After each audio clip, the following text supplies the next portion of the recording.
AUN, American Underground Network.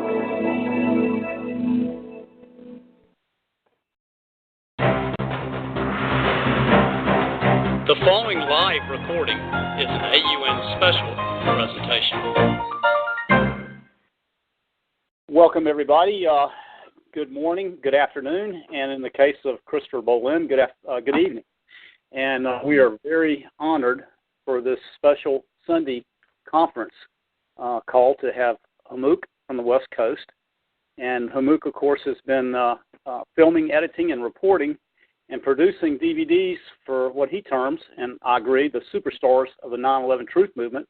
And certainly Christopher Bolin is one of those. And thanks to Hummux, we have a lot of DVDs and broadcast, and he has one of the largest archives of 9/11 truth DVDs that you can find on the internet.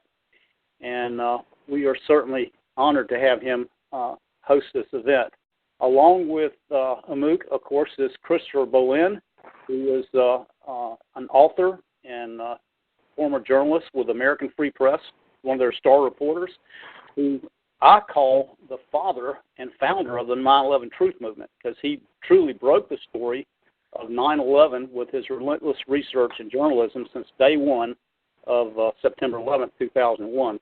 So, gentlemen, Christopher and Hummux, thank you so much for this opportunity to do this venue and welcoming the public to join in with you. And with that, Hummux, I'll turn it over to you. All right. Thanks, Steve. I appreciate all the efforts you put into making this possible. A couple of things to set this up. In our last show, we discussed the future of 9/11, and that's up on the web now. And the question was, some people brought up the question of repackaging 9/11. Maybe the word 9/11 truth was hackneyed and people needed a new meme to work with. So that's one of the things we discussed last time. The other thing I want to bring out is the blog, 911tv.org. That's where you find all those videos, including Christopher Bolin's latest video called Solving 9/11. Recorded? Anyway, I think we're going to move on from me and get right to Christopher Bolin. So, Chris, are you there? And can you give us a few minutes of your time to tell us just exactly what your point of view is on this? Solving 9/11 ends the war. Sure. Can you hear me all right? I can hear you fine. This is great. Okay. Yeah, this is Christopher Bolin. And like you said, I'm the author of Solving 9/11 and the deception that changed the world. And, you know, now we are 13 and a half, almost 14 years after 9/11. And some people might wonder why we're still talking about 9/11. And the thing is that the 9/11 conundrum, I mean, that's about how I would describe it. That the 9/11 conundrum is a very good illustration. It's a symptom of our predicament. We have a very serious predicament, and the 9/11 case is huge. It's bigger than most people can wrap their heads around, because what it means is that it means that our government, our federal government, our U.S. government, and everybody in that government, I mean the representatives and the congressmen, the senators, and the executive branch, are basically in cahoots in this deception that's gone on for 13 years. You know, the false narrative of what happened on 9/11 and ignoring the evidence and ignoring the real questions about what happened on 9/11. And in partnership with our federal government in this deception is, of course, the controlled media.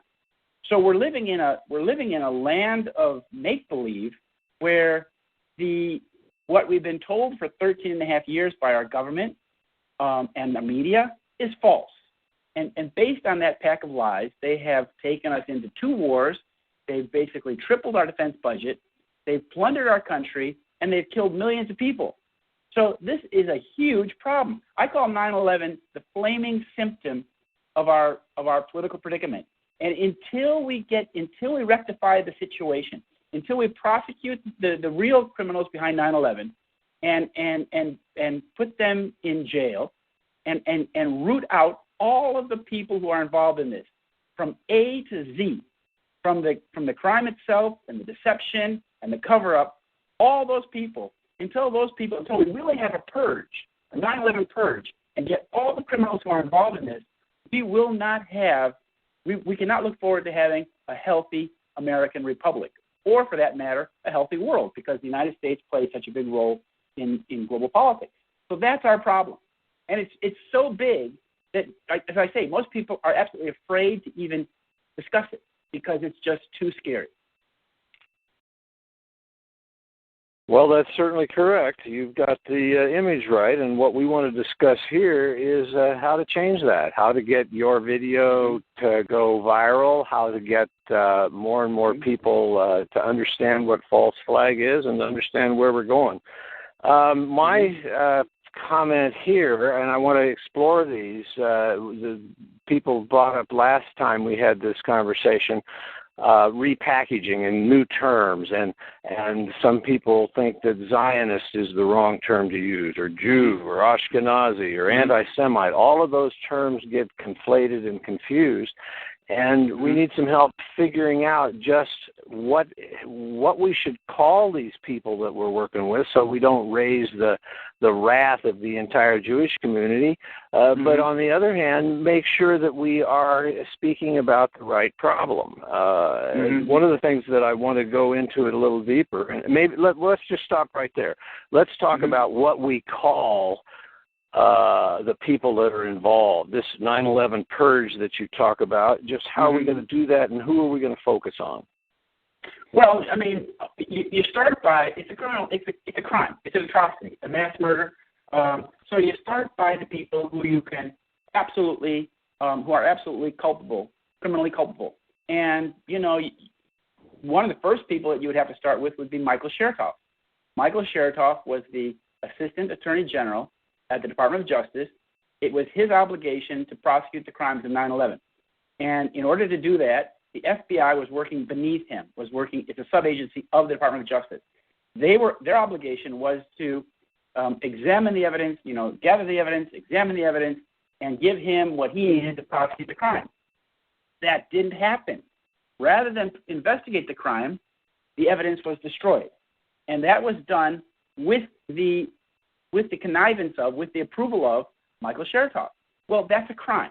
When you destroy the evidence from a crime, and in this case we're talking about the mass murder of 2,600 people at the World Trade Center, that's a mass murder, that's an atrocity. Well, to destroy the evidence from that crime, that crime scene, is itself a crime. So you start with him.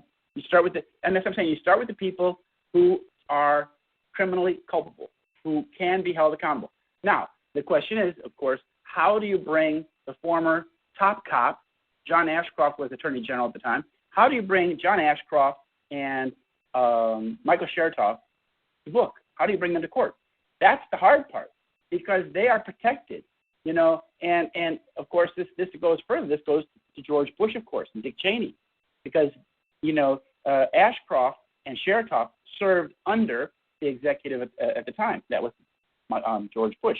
So I mean, we're talking about the highest cops in the nation at the time and the executive branch of the U.S. government. How do you bring those people to account?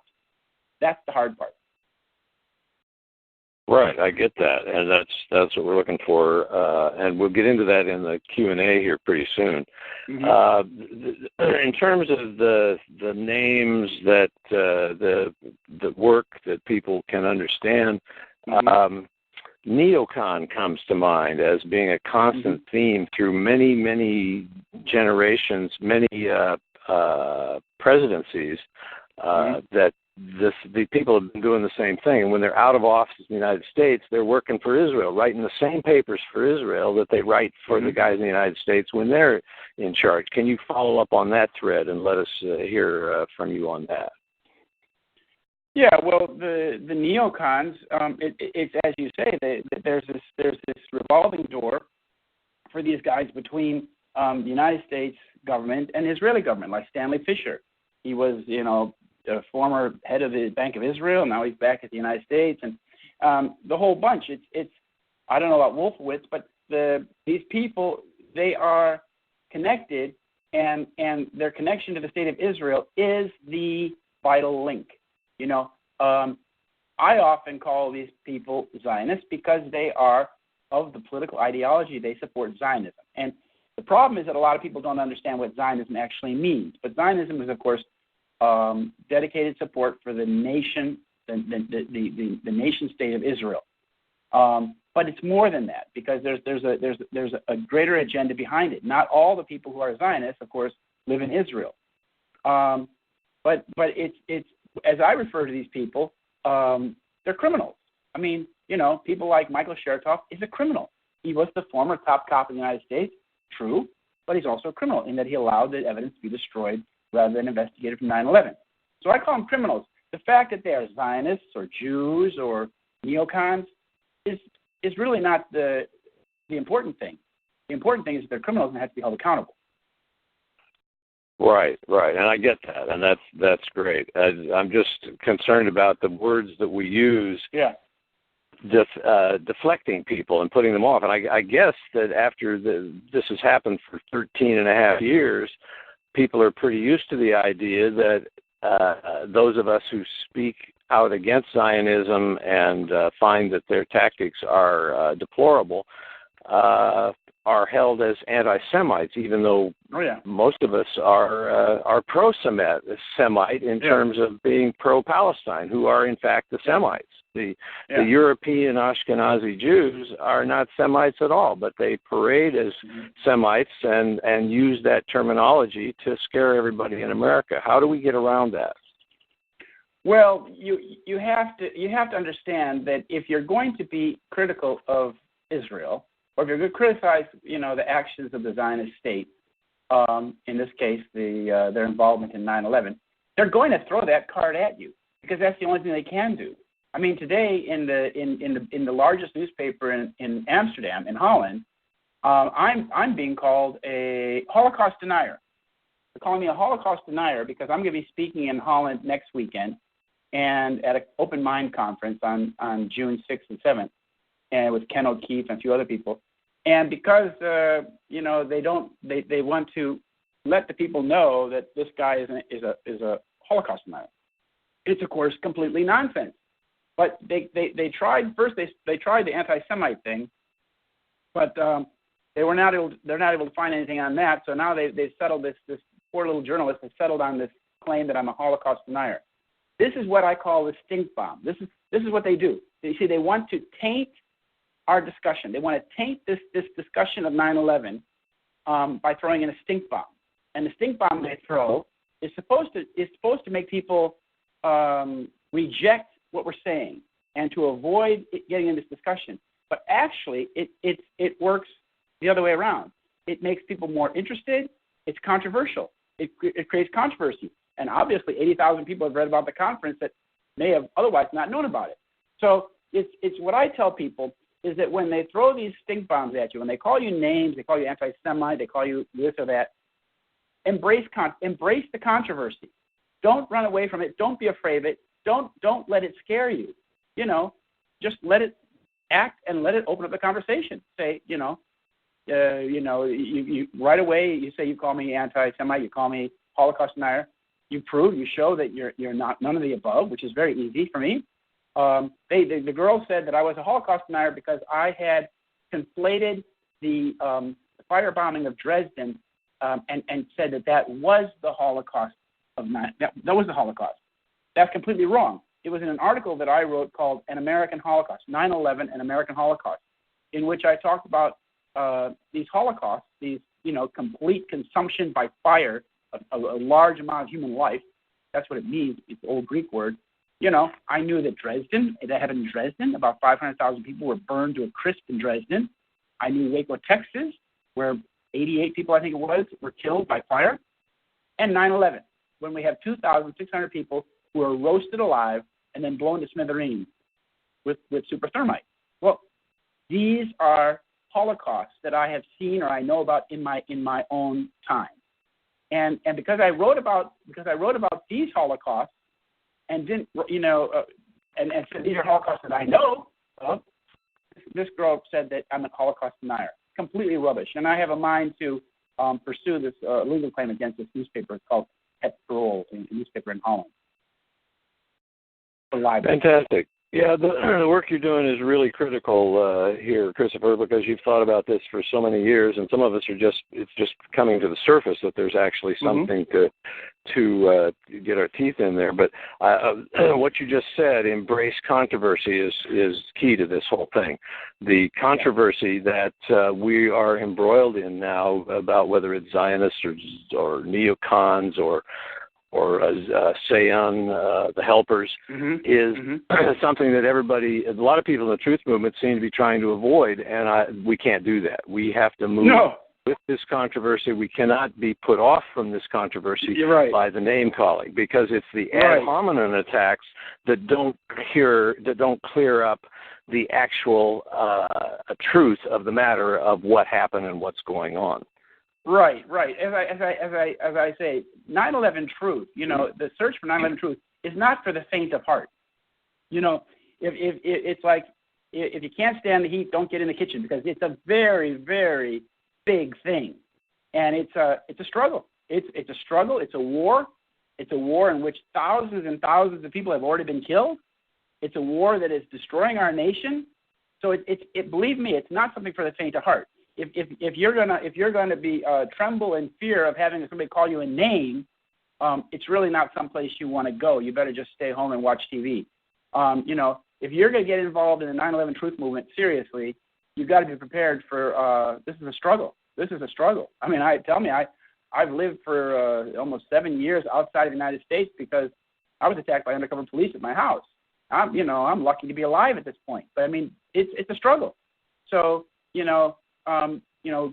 gird up your sport and be prepared for it, and don't tremble in your boots if somebody's going to call you a name like anti-Semite. I mean, that's ridiculous.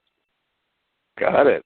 Well, that's you're on the right track there. Whether people can assimilate that and actually go along with that is yet to be seen. I know that the movement has done just a huge amount of work. For example, the nanothermite folks and the AE 9/11 Truth folks have done a tremendous amount of work pointing out that nanothermite was used, and that the architects and engineers have come on board in large numbers. But still, among the AIA, 98% of the architects in the AIA in a recent vote are still proponents of the official story. And how does that fit with what you're saying? I mean, it seems to me that there are people that must know what the real truth is, and yet only 2% of the population of AIA is saying that 9/11 was an inside job. Well, it's because it's an institution, and institutions in America have shown themselves to be completely reluctant to engage 9/11 truth. Our churches, our schools, our universities, obviously our government and our media won't go near it. They're scared. They're scared out of their wits about it. And institutions avoid it because of the kind of groupthink that prevails in such institutions like the Architects Institute of America. They obviously, I mean, look at they had Bill Clinton come and speak at their event in Atlanta, where they made the motion and the vote on this taking up this new investigation question. So it's like, well, geez, if they're spending money, I mean, Bill Clinton doesn't speak for free, right? Last I saw, he charged like $500,000 a speech. So if they're paying Bill Clinton, who's like the mother of the 9/11 crisis, actually, the whole 9/11 setup was done during Bill Clinton's period in office. And so the Clintons are just as involved in the 9/11 saga as the Bushes or the Chertoffs. So what I'm saying is that there's an institutional kind of thinking in America that keeps these institutions on the safe side of the tracks. They don't want to dabble in something that they see can only harm them. You see, they don't see that there's any benefit to taking on 9/11 truth. They're cowards. In a word, they're cowards. Yeah, well, that's strong language, but I think you may have hit it right there. And that's, of course, what many of us struggle with every day is to how do we put out this information, get out the videos, get it on public access. And that's I do want to follow that thread right now, that the public access television work we're doing is the last airwaves we have left. And it's very important to fill all of those holes. And we in 9/11 Truth are struggling to get all of this material on television, but we still need thousands and thousands of people calling into their stations, telling them where the videos are available, supplying them DVDs if they have to have DVDs, and getting this material on the public access airwaves. It's just so important. I can't overemphasize that. And the work you've been doing in the video you just did fits right into that.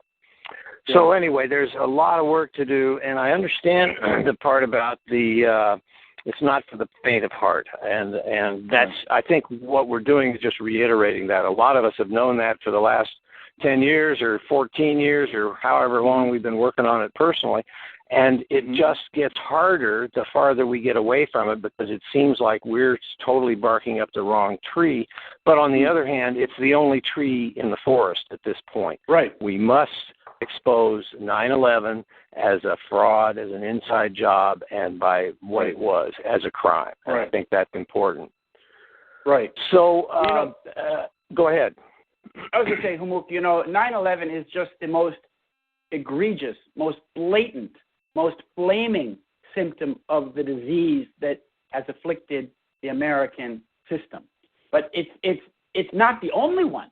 It was preceded by Oklahoma City, Ruby Ridge, Waco, Texas, TWA 800, Egypt Air 990. There's a host of smaller unsolved crimes or shoot-downs or incidents where people have been killed, hundreds of people have been killed, that have been covered up and have been treated in the same way as 9/11. And so it's like, this didn't start with 9/11, but 9/11 is just the most glaring symptom of the problem. And the thing is that because it's the most glaring, because it's the most outrageous, and because it goes directly to the culprits who are behind the entire sickness, that's why we have to root it out. Every single last bit of it. We have to pull. That's why my book, that's why I still work on finding out the people who are involved in the cover-up. Like just recently, I saw that Architects and Engineers had put out a little thing about, discussion of Israel and Jews with 9/11. Dan Noel had written this little thing, and he had pointed. He said, well, we're very okay pointing fingers at Shyam Sundar and John Gross. Now these are the two architects two engineers who worked on the NIST cover-up paper, which came out in October 2005. In which NIST covered up the true cause of the collapses of the Twin Towers, and that NIST cover-up, for that they point fingers at these two minor characters in NIST, and I said, well, wait a minute, you got to look at who was the director of NIST, and I found the director. His name, for years he was really keeping a low profile. His name was William Jeffrey. Of course, on the front page of the NIST report, after all, at the bottom. And I found that he was what we call a crypto Jew, in that he's a guy who has this last name that sounds like it's an Anglo-Saxon waspy name, but in fact his father was a Russian Jew named Jaffe, Jaffe. And after his father got married in Florida, Mr. Jaffe, his father, changed the name to Jeffrey.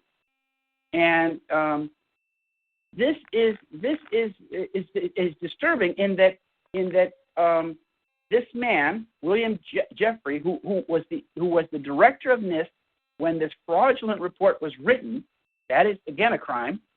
He's gone on to head the SRI Institute in California at Stanford University, Stanford Research Institute in Menlo Park, where they spend a lot of time developing exactly the same kind of nanothermite that was used to bring down the World Trade Center. So, the SRI Institute in California is a nonprofit research and development lab for the U.S. military. That's what it is. Well, I mean, this guy should be held accountable for being the chief author of the NIST cover-up. This NIST cover-up is very important. It's not just that we were lied to, but they did a criminal fraud in that they used taxpayers' money and they wrote a completely fraudulent report about what really happened to the towers on 9/11. Knowingly creating a fraudulent report is a crime, especially about something like 9/11. So William Jeffrey should be held accountable. There's another person. You should be held accountable. And, of course, you take Shyam Sundar and John Gross and ask them, what was their role in this? Because they're all involved in it. At this point, we're not just talking about the crime, but we're talking about the ongoing crime, which is the cover-up of 9/11 and the deception that's been foisted on the American people about 9/11. That is the ongoing crime. Yeah, you got it. That's from my point of view, that you have it nailed. I wondered if this would be a good time to Steve, to open up the call to questions. If there's anybody in the audience that has a question for Christopher. Yeah, does that seem? Yes, sir. I'll go ahead and unmute these, and we have quite a few people on TalkShoe too, which do not have microphones. But if you folks have a question, if you'll simply text that, I'll relay that over to Christopher and Hummux. I would like to say one thing. Betty is on the line with us from Chapel Hill, and also Betty should get some recognition because she has been constantly putting a lot of the DVDs that Hummux has been sending her up on public access, which is in the Raleigh-Durham, Chapel Hill area, and that is a massive amount of college and university. So congratulations to the efforts that Hummux and Betty have been doing through that venue in Raleigh and Chapel Hill area, because I can tell you that part of North Carolina has a university or a college about every square 10 miles. I mean, that's that many colleges and universities up there. So it's really going really good as far as I think alerting people as to what's going on. And Betty and I had talked, and I just want to bring this up to you, Christopher, that if everyone would just take the time to read your book, and the companion book, have it with articles, it'd be so easy to understand. And that's the thing to try to emphasize, is to read your book. But sadly, most people don't read things today. And even in my town, most of the papers are they're numbered on their days until they'll be yanked. There won't be anything else in print. So one of the things Betty had discussed, and Betty, you chime in too, but we were possibly suggesting that on a regular occurrence, like a venue like today, if you might be able to just go over in my chapter or of your book, and maybe we could do an audio version where people could simply do this, and you go over chapter by chapter, and then it would be archived on your website and others, that people actually hear this and say, oh man, maybe you should take the time to read the book. And of course, we want people to get your book and get it, because if nothing else, you've got a reference with your articles, everything from day one. That's what we want to do, is the proof is in the print, and the proof is what you have spent your life uncovering with your courageous efforts. And that's what Betty, you agree with that? Oh, definitely. Definitely. Well, thank you. Absolutely. So that's what I wanted to suggest, is possibly doing audio files. You mean do audio files of the chapters, chapter by chapter, right? Exactly. Just like today, for example. Today we would be going over chapter of solving 9/11, the greatest deception there's ever been. In other words, people that haven't read the book yet, you tell them, and really you're missing a good read. Chris did an and I can even get that on public access. Exactly. So this would be a way, Chris, I think, to really create, number one, an interest, saying, hey, we're missing out on this. I took your suggestion. I put a couple of these in the Charlotte Library. I hope they're still there, but books in the public library system here in North Carolina, in Charlotte. So this is the way I think you have to get to the root of the problem, as you said many times in our venue. You have to get to the root, and the best way to do this is beat them at their own game, and give them the information. But if we could possibly get a regular venue once a week or something and go over each chapter, and then probably have some on the audio, and then they can get the book as a reference or read the book. That's a good idea. Very good idea. Could I make a comment? Go ahead. Sure, Betty. Come on in.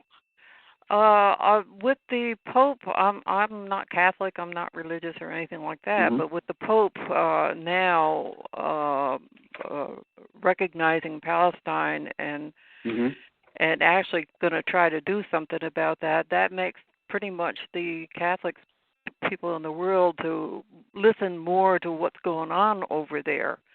And this seems like this would be an opportune time to educate the people to what Zionism really is, because once their mind is opened up a little bit to the Palestinian situation, it's a great time if we have the tools to be able to introduce what Zionism is, and they could then understand a little bit more what's going on in the whole world situation. Right. Because this is the problem. You talk to somebody and you say Israel or Jewish, and it's like you're sounding off on the all of the people. But when you understand, I mean, Henry Ford Sr., he tried real hard to educate people. He even started his own publishing house and printed the Protocols of Zionism.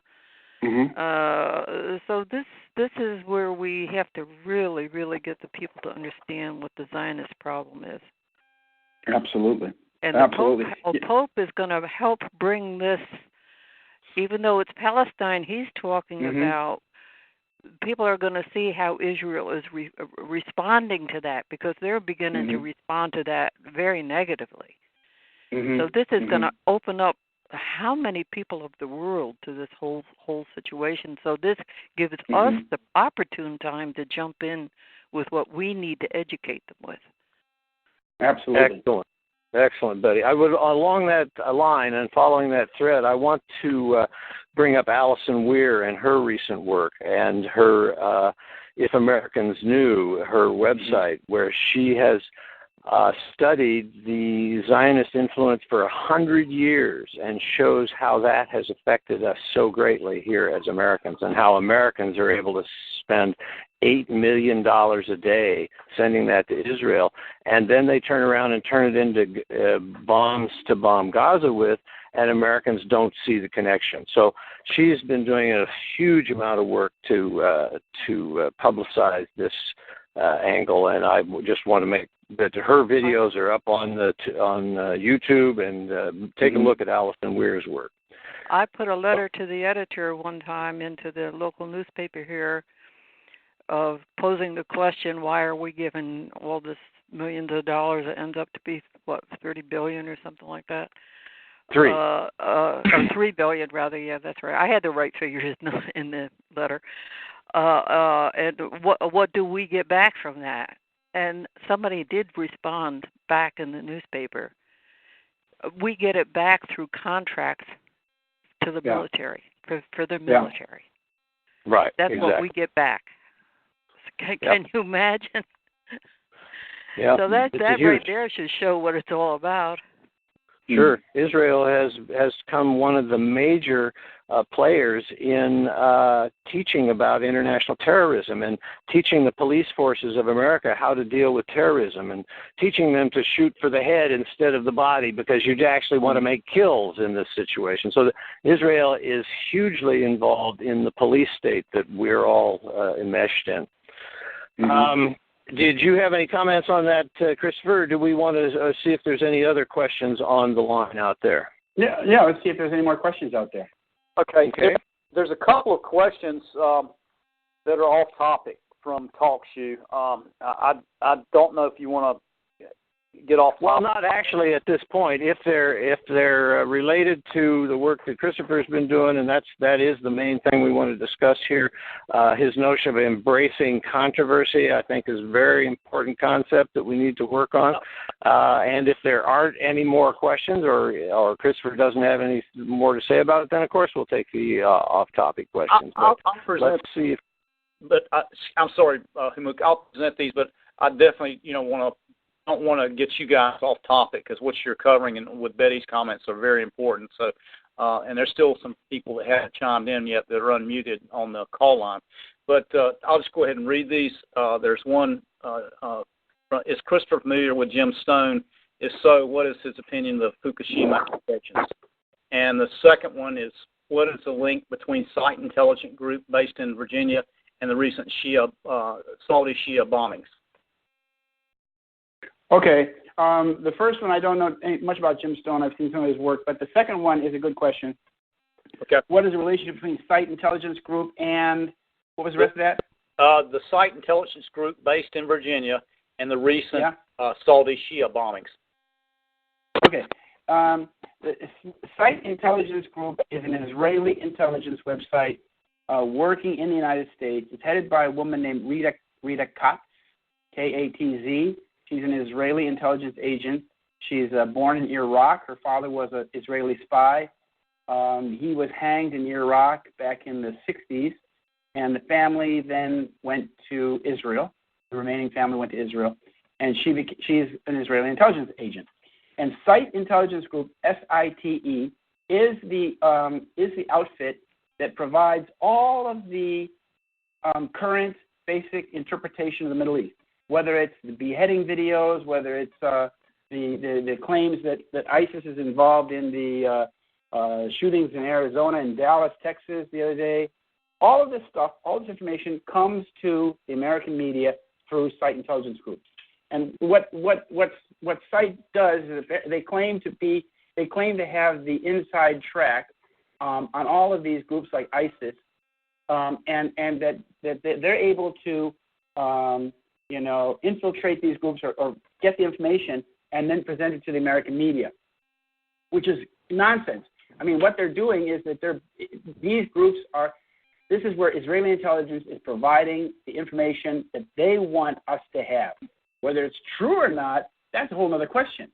And so that, like, when there was a second beheading video of an American by this ISIS group, the ISIS lady, Rita Katz, presented the video before the group had even presented it. And she was on CNN explaining that. She said, well, yeah, we had a copy beforehand. Well, how did this little Israeli intelligence website have a copy of the video before the bad guys had even released it? You see, this is hand in glove. You have to understand that in the case of ISIS, it's the Saudis and Qatar and these Sunni governments working hand in hand with Israel and the United States and British intelligence. ISIS is not what you think it is. ISIS is not at all what you think it is. It's very much an intelligence operation, and they have been funded, they've been supported, they've been given weapons and trucks and everything from the United States. In fact, Senator John McCain, when he was in Syria in May of 2013, he was meeting with the people who run ISIS.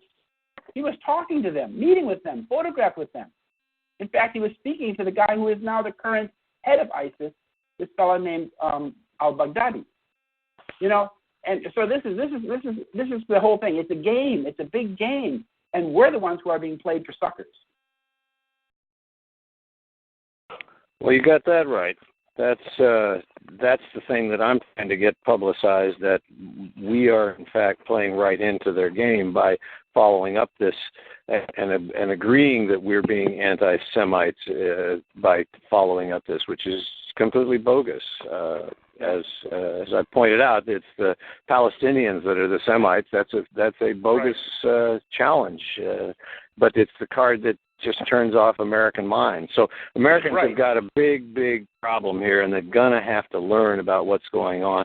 One of the things I suggested is getting acquainted with BDS, the Boycott, Deinvest, and Sanction Israel. Right. The state of South Africa is boycotting Israel. So you can see the lengths to which Americans, media has gone to prevent this information from getting into America and preventing Americans to get into the BDS situation, to actually publicize that we're having to get, that we're being taken over by agents in this country. Mm-hmm. Mm-hmm. Yes, and the current Israeli government, which is Benjamin Netanyahu and extremely right-wing people, is so far to the right that if the positions of these Israeli politicians were really understood by Americans, they would be, they would find it absolutely repulsive. But that's what the mainstream media does. The mainstream media kind of soft, they sugarcoat the whole thing. But right. You have to remember that Netanyahu is the father of the war on terrorism. He and his father come from the extreme right-wing group called the Likud, and they are former terrorists. And Netanyahu is still a terrorist to this day. He's one of the chief architects of the 9/11 false flag terrorism. So it's a complete fraud. I mean, it's so egregious, it's so overwhelming that it's really hard for people to understand because it is such a big lie. The whole thing is such a big lie, and it's taken over our country basically at the government level, lock, stock, and barrel, and that's the American problem. If we want to recover our integrity as a nation, if we want to restore our American republic and our American way, American system, we've got to do some real big house cleaning. And I mean, it's on the level. It's really on the level of a purge, like Stalin would have done, because it means that a lot of people, a lot of very big people from former administrations, like Bill Clinton and Hillary Clinton and George Bush and all of the names we talked about today, would have to be arrested and tried. I mean, it would change America big time. But it would be a catharsis. It would be a catharsis. It's the kind of catharsis, the cleansing that has to happen. Yeah, I totally agree with that. That's why it's so hard to wrap our minds around just exactly how big the problem is. Even those of us who are in the movement and have been following this for some time, I'm totally understanding the magnitude of the problem and the magnitude of the denial. I mean, there's so many millions of dollars that go every day toward protecting Israel and protecting Zionism that it seems to be totally daunting. But I liked what you said. Once again, I'll bring it up again, embrace controversy. We are in a movement, the truth movement, and if you want to get the truth out and overcome the lies that we're being told all of these years, you're going to have to embrace controversy. And I think that is the thread that I'm pulling out of this. We are going to have to be able to stand up, and if people are bringing ad hominem attacks and they're attacking the people should be able to say, wait a minute, that doesn't have anything to do with it. That doesn't solve the problem. That doesn't show that we didn't do it. You've got to find another way to talk about this. That's right. Go ahead, Steve. When you have, if go ahead with your train of thought, Chris, but I have another couple more questions from Tulsi when you're ready. No, we're ready for questions. Okay. Yeah, let's do that. The next one was from the same gentleman or a person that asked the earlier question that you gave an answer to, was how significant is the B'nai B'rith to the Israeli spying intelligence community in Western countries? Oh, it's huge. It's huge. The B'nai B'rith is first, what is B'nai B'rith? B'nai B'rith is a Masonic organization, Freemasons, I think they call them, and it is only open to Jewish men who are Zionist by ideology. So non-Zionists are not welcome, and non-Jews are not welcome. And so what it is a secret society, international secret society, in which Jewish Zionist men, meet and do their business and conspire behind closed doors in an open society. These kinds of secret societies are basically they should be banned in democratic societies, because what they do is that they allow secret combinations of men and women to conspire in a free society. So that you, for example, in B'nai B'rith, you have people who are like lawyers, clerks in courthouses, and judges, all belonging to a secret society, and nobody knows what they're talking about. But when they go to the courtroom on Monday morning, all three know what they talked about on Saturday night. So that is an antithetical situation in a democracy. Like John Kennedy, President Kennedy said, he was opposed to secret societies, and he found them repugnant. Of course they are. But this one, in B'nai B'rith in particular, is very big and very powerful. And they have sub-agencies. One of the sub-agencies is called the Anti-Defamation League of B'nai B'rith. The Anti-Defamation League of B'nai B'rith is an organization which was created in Chicago back in 1910 or something to protect Jewish criminals from defamation. And they also have an organization called Hillel, which is basically has an organization at every college campus in America where Jewish students are enrolled. And this is how they organize Jewish students on campuses. And the ADL is one of the key organizations that liaises with American police departments. So, for example, there was an ADL agent working at the local police department where I was living, who basically informed the local police that I was some sort of right-wing, neo-Nazi, militia guy. And they so defamed me that it was very easy for them to get these police worked up and came to my house and treated me like I was some sort of terrorist in Iraq. And, that's how they treated me. They felt that they were that I had no rights whatsoever. I was just, and I paid the price for that. And then I was tried in a court where I had the same situation, where the judge, the prosecutor, and the clerk all belong to the same secret society. So I mean, it's terrible. And B'nai B'rith is the main source of the conspiracy that we have today in the United States. I mean, all of the big Jewish men who are owning media and owning television stations and owning newspapers and the senior judges and everything across the United States are all members of B'nai B'rith, Jewish Zionist men. And that's the problem in a nutshell. Thanks, Chris. There's also another guest that is on audio, so I'm going to unmute you, talk to you. So go ahead. Whoops, hang on. Okay, go ahead. Hello? Yes. Hello, am I talking to Christopher? Yes, you are. You're on the air. Yes, you are. Oh, Belleville, Canada here, Christopher. Glad to hear you're getting a little more exposure. Investigative reporters are my only heroes in the Canadian paradigm. I got onto the 9/11 thing after the markets reopened and following the business pages. All of these shorted put options were never seriously investigated. Winning prize money left to stand. No names were brought forward, as if, and the whole story on the financial markets totally disappeared. I kind of disagree with you about Chertoff and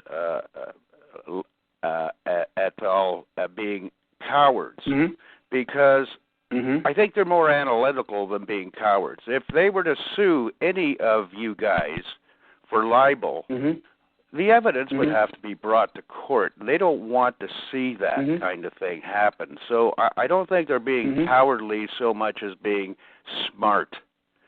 No, I never called Chertoff.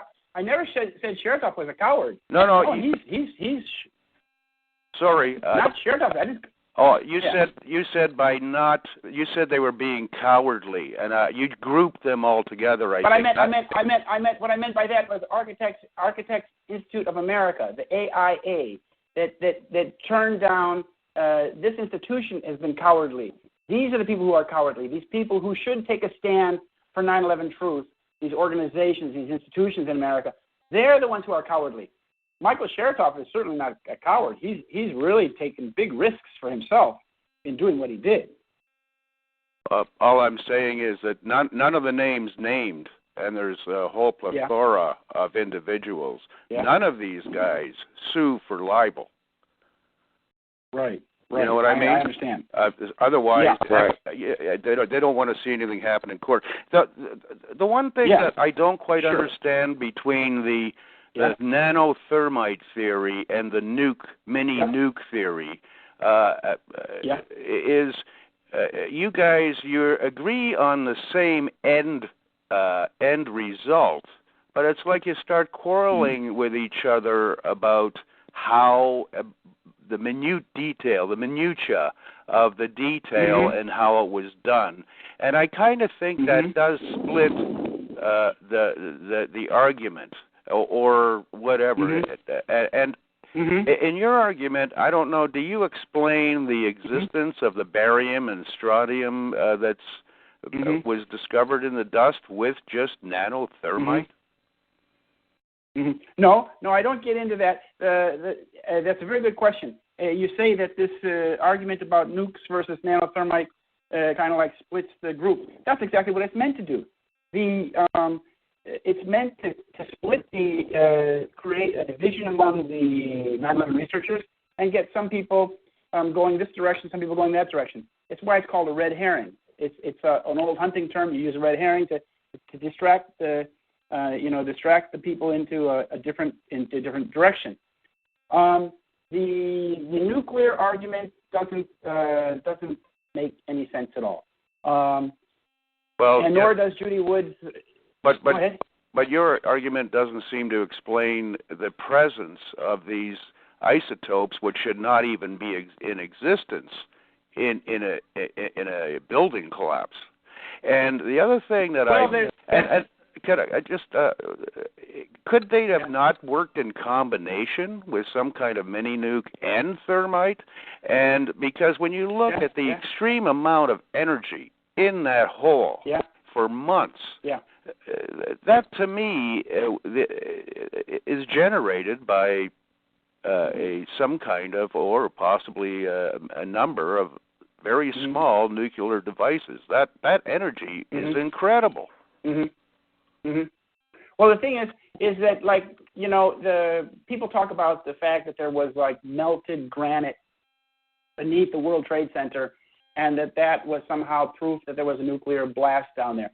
Well, we do know that there was molten steel, molten iron, and there were these chemical reactions going on beneath the pile for 3 months after 9/11, which created tiny particles of iron and lead and all these basic elements that were in the smoke, and that extremely hot temperatures persisted for 3 months under the rubble. And these temperatures were hotter than the melting point of granite. So there you go. Whatever was cooking down there, whether it was a nuclear bomb or whether it was nanothermite slag, it certainly created temperatures hot enough to melt granite. The end of that question.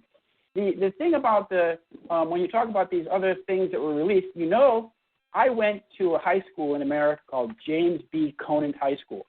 And James B. Conant's claim to fame was that he was on the Manhattan Project and that he was the father of the dirty bomb. He's the bright guy who came up with the idea of strapping some, fissionable material onto a conventional bomb and blowing it up and then rendering that territory, dangerous for the enemy, deadly. So this dirty bomb idea, which you heard a lot about at 9/11, could have been used on 9/11. We do know that there were massive explosions that occurred in the basement of both towers before they collapsed. The seismic evidence shows that. Eyewitness testimony shows that. William Rodriguez talks about that guy who came in, from in the lower sub-basement, and he'd been exploded. He'd seen a huge explosion before the plane even hit the tower in the basement. So whether those bombs, for example, had some sort of nuclear, some sort of fissionable material on them that would then be found in the rubble in the area, that's possible. But whether it's a nuclear bomb, I've taken this up with a friend of mine who was a scientist on the Manhattan Project, and he thought that the idea that a nuclear bomb was used at the World Trade Center was highly unlikely, because a nuclear bomb creates a growing and growing and growing explosion. It's got a certain characteristic of, starting off and getting bigger and bigger and bigger. That's not what we saw in 9/11. what we saw on 9/11 was we saw both towers basically first severed at the bottom. There were huge explosions at the bottom, which basically cut the core columns. The building started to fall. You could see that from the big mast on the North Tower started to fall first. And then you saw that the buildings were basically pulverized floor by floor from the top down. And then in the rubble, they found the culprit. They found one of the culprits for sure. They found this super thermite, this thermetic material. And what I wrote a recent article called, the basics of nanothermite and the destruction of the World Trade Center. And I wrote this after I visited Amsterdam and saw Richard Gage. Because when I talked to Richard Gage and these architects down there, and I just brought up this little point about the little tiny ball of molybdenum that was found in the dust.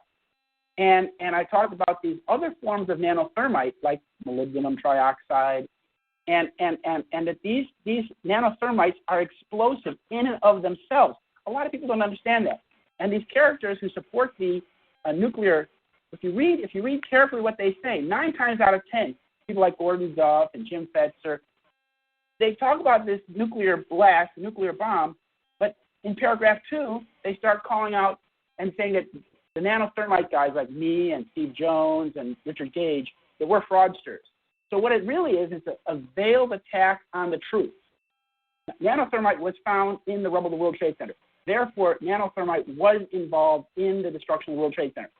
If these guys who believe in nuclear bombs and Buck Rogers beam weapons bringing down the World Trade Center, if they really had compelling evidence, they would produce a peer-reviewed paper to bring their evidence to the public and out into the scientific community for discussion. They haven't done that. Why? That's the question. If they really have compelling evidence, why haven't they presented it in a peer-reviewed paper? Jim Fetzer, he knows that's how you do it, and so does Judy Wood.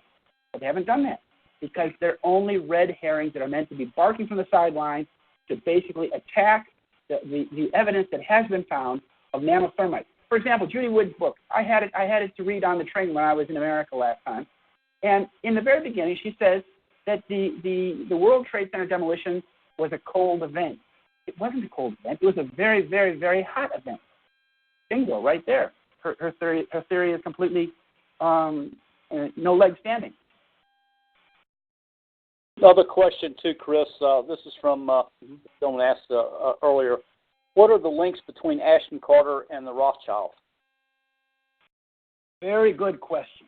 Ashton Carter was in a group called Global Technology Partners. He was senior director of Global Technology Partners, along with John Deutsch, the former head of the CIA, and the Belgian-born former head of the CIA. And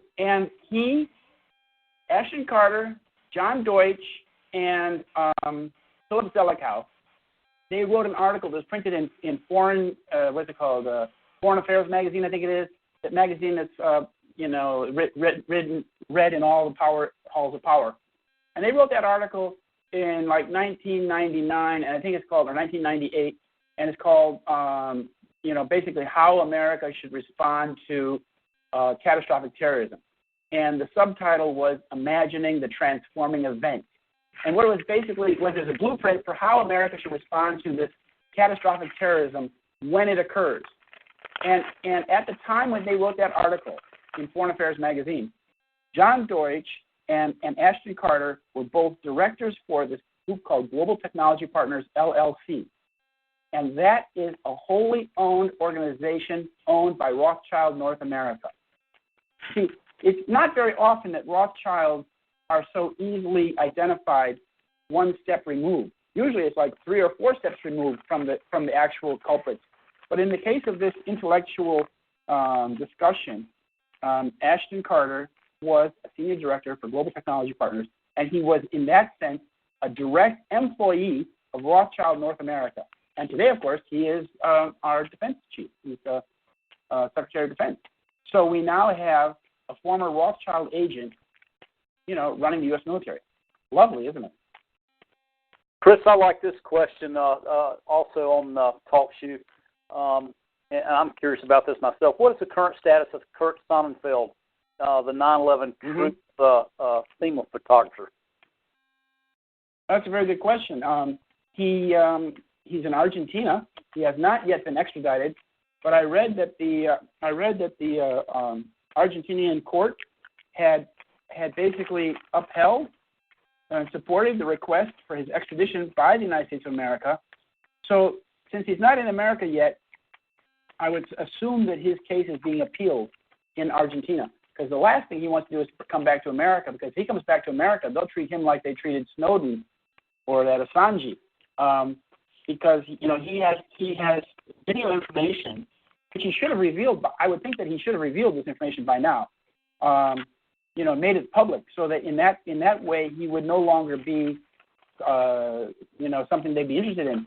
If he was a videographer for FEMA, and he was down in the World Trade Center, he was the only videographer, and he went down in the basement of Building 6, the old U.S. Customs House, and the most important thing that he saw, in my opinion, was that he saw that the vault, the treasure vault, the big safe that was below Building 6 had been broken into and emptied the night before. And that's very important, because that vault contained all the evidence for the very serious crimes that were being prosecuted by the authorities in Building 6 and Building 7, like Enron and the WorldCom and the gold scandals and these huge crimes that were being investigated during the 90s, during the Clinton time. The evidence for these crimes was all stolen, cleaned out, as was a lot of gold. Hello? How do other people get on the call? You're on the call. Oh, great. Because you've been bringing in these people from the internet questions, and I'm sitting here on a cell phone and didn't know what was happening. I'm always, and it hasn't been mentioned so far in this call, worried about the day before at the Rumsfeld had announced the 2.3 trillion, and some people think it's a lot more than that, but anyway, went missing. And the head guy, Mr. Moneybags, the Pentagon then was a Rabbi Del Zalkind. Is that how you pronounce his name? That's and right. People were, and he had, I believe, sold off as old, obsolete surplus some pretty brand new, expensive fighter planes. And when we're talking about, a few billion a year, which is chump change compared to $1 trillion, which is only 1,000 billion. I mean, hey, what the heck? The stuff going on at the Pentagon was truly amazing, and we were told all the computers that we were having the information kept on about the details of the confusion in the accounting were destroyed. Well, those were apparently just dumb terminals, and the real computers are buried way underground somewhere, and of course they've still got the information. And then they said, well, the backup tapes or whatever they were there in the World Trade Center, and so they got destroyed, and that's just a lot of poppycock. And it's just phenomenal amounts of stuff that, was, talked about at one point in time, but then seems to have been forgotten. But all of these, every single one of these is tied to Zionist people one way or the other. That's right. And there was a two-day conference on the Pentagon that hummux got all kinds of videos on. I mean, that's good stuff, and there's lots of interesting stuff being said in there. And the Alison Weir's other company, the one she's president of, is Council for the National Interest Online, and Phil Giraldi, who's a staffer there, is the one who broke the story about the USS Amberjack, that was a spy submarine that was especially equipped with optics on the periscope to better film the sinking of the USS Liberty.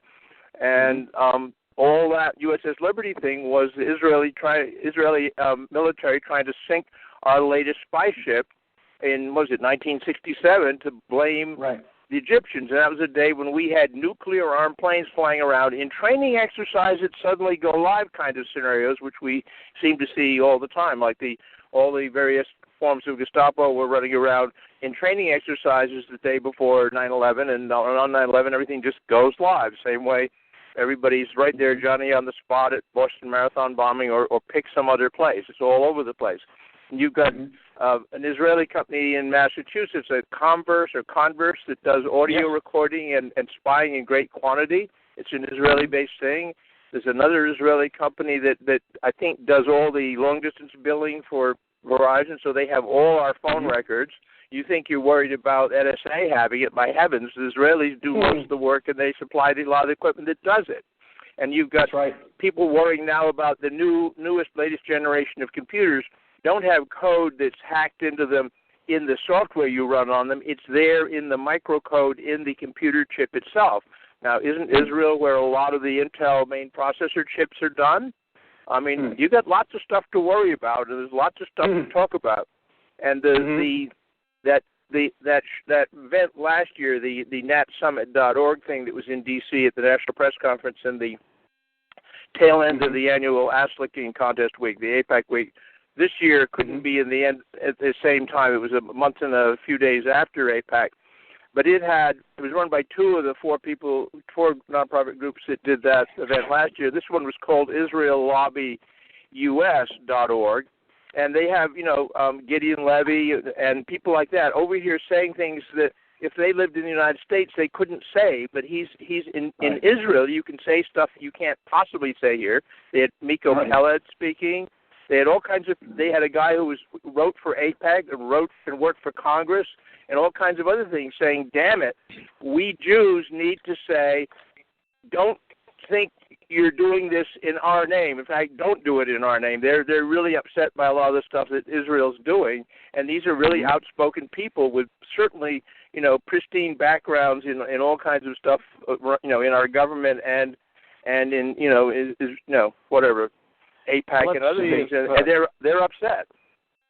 Let's see what Christopher has to say about this. Chris? Yeah, that's all. Yeah, there's a lot there. I didn't hear a question, but at one point, that's what he brought up, the iceberg.